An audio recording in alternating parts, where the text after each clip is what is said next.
Acid Latin word है जिसका means होता है एसिटस, मीन्स होता है सोर यानी जो भी खट्टी चीज़ें रहती है वो, और रेन मीन्स होता है water following in drops condense from the vapour in the rainy ocean. Hi friends, मैं पल्लवी और आज का टॉपिक है एसिड रेन, जिसका मीन्स होता है एसिड में एसिड की कुछ क्वांटिटी या हाइड्रोजन आयंस की कुछ क्वांटिटीज़ जो प्रेजेंट रहेगी वाटर वेपर में और लैंड में आएगी एज अ रेन। अब इसके किस टाइप से इसको राइट करना, व्हाट इज़ एसिड रेन, इसके टाइप्स क्या होते हैं, मैकेनिज्म क्या है, इफेक्ट्स क्या क्या हो रहा है और इसके लिए इसके कंट्रोल करने के लिए कौन कौन से प्रिवेंशन किए जा रहे हैं। उसके बाद है what is acid rain. A rain in which the precipitation is unusual acidic is called an acid rain. It contain high level of hydrogen ions, जिसमें क्या होंगे high amount of hydrogen ion present होंगे और ये क्या होता है बहुत ज़्यादा हार्मफुल होता है, क्योंकि कोई भी एसिड चीज़ जो अगर ज़मीन पर गिरती है तो वो होल फॉर्मेशन का काम कर देती है और किसी भी चीज़ को बर्न करने का काम करती है। इस टाइप से होता है, गैसेस रहती है उसमें sulphur dioxide, nitrogen oxide, CO2 जो क्या करेगी फॉर्म करेगी सल्फ्यूरिक एसिड, नाइट्रिक एसिड बनाने का काम करती है। उसके बाद क्विक है, the term acid rain was coined in 1852, स्क्वेटिस केमिस्ट ने बताया था। उसके बाद है टाइप्स इसका 2 काइंड होते हैं, एक होता है वेट डेपोजिशन, वेट में क्या होता है in the form of acid और स्नो के फॉर्म में रहता है। उसके बाद है सेकेंड ड्राई डेपोजिशन, जब वेदर ड्राई रहेगा तो वो क्या करेगा डस्ट के साथ अटैच हो जाता है और डस्ट के साथ अटैच होने के बाद जब ये ड्रॉपलेट वाटर ड्रॉपलेट के फॉर्म में आ जाता है और अर्थ में गिरने का काम करना, मतलब जो भी ड्रॉपलेट रहती है वो बड़ी रहती है। उसके बाद है कॉज, इसके कॉज है 2 नेचुरल और ह्यूमन।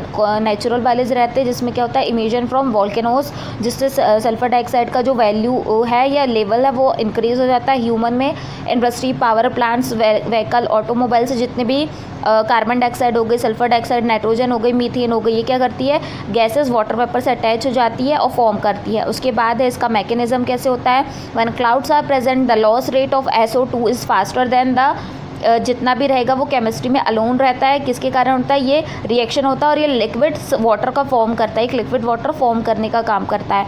इसको इस टाइप से देखेंगे, SO2 मतलब कार्बन डाइऑक्साइड वाटर से ऐड होकर कार्बोनिक एसिड बना रहा है। उसके बाद क्या बना रहा है सल्फर डाइऑक्साइड वाटर से मिलकर सल्फ्यूरिक एसिड बना रहा है और ये बहुत ज़्यादा एसिडिक रहता है, मतलब बहुत ज़्यादा हार्मफुल रहता है। उसके बाद H2O और H2SO4 मिलकर सल्फ्यूरिक एसिड बनाना है, फिर नाइट्रिक एसिड बना रहा है। इफेक्ट इसका हेल्थ में सबसे ज़्यादा पड़ता है, डायरेक्टली नहीं पड़ता, इनडायरेक्टली होता है। जैसे जो भी SO2 है या अदर गैसेस है वो या एसिड गैस में जितना भी एडिड है वो क्या होगा एनवायरनमेंट पे फैलेगा और एनवायरनमेंट के थ्रू रेस्पिरेशन के थ्रू लंग्स और हार्ट को डैमेज करने का काम करेगा। उसके बाद है एनवायरनमेंट में 4 काइंड से करता है। पहले तो एक्वेटिक लाइफ, क्योंकि जो भी एसिड गिर रहा है वो वाटर में भी ऐड हो रहा है, pH लेवल को कम कर देता है, एल्यूमिनियम का जो क्वांटिटी है उसको बढ़ा देता है, जिससे फिशेस के जो एग है वो हैच नहीं हो पाते, एक्वेटिक फिशेस की डेथ हो जाती है। उसके बाद सॉइल जिसमें उसका कॉम्बिनेशन बिगड़ जाता है। फॉरेस्ट में क्योंकि ये एसिड है ये क्या करता है बर्न कर देता है, फॉरेस्ट को बर्न कर देता है, वेजिटेशन की प्रोसेस स्टार्ट हो जाती है। रिवर्स में भी यही होता है,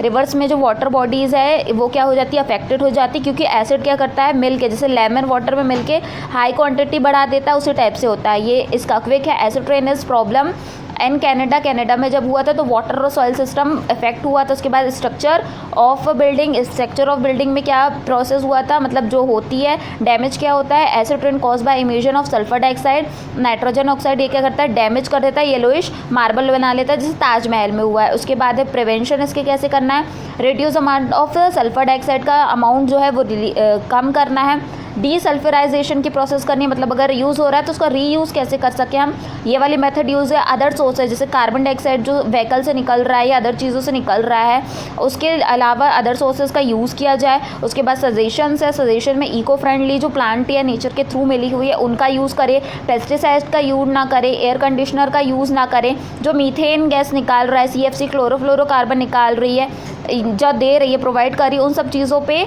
कम से कम ज़्यादा यूज़ किया जाए। फॉसिल फ्यूल्स जो बर्न होते हैं उसका मैनेजमेंट प्रॉपरली किया जाए। उसके बाद है ग्लोबली क्या इफेक्ट हो रहा है, क्योंकि ये इंटरनेशनल लेवल पे और बहुत ज़्यादा हार्मफुल इफेक्ट करता है। तो क्लीन एयर एक्ट अमेंडमेंट हुआ था 1990 में यूनाइटेड स्टेट्स में, उन्होंने क्या किया था सल्फर डाइऑक्साइड के इमिशन के लिए बहुत सारे मैनेजमेंट फैक्ट्स बनाए थे, उनके अकॉर्डिंग उनका अभी भी काम चल रहा है। चाइना में इम्प्लीमेंटेशन हुआ जिसमें 75% कंट्रोल किया 2007 के अकॉर्डिंग। और वीडियोज़ के लिए आपको करना है मेरे चैनल को लाइक, शेयर और सब्सक्राइब।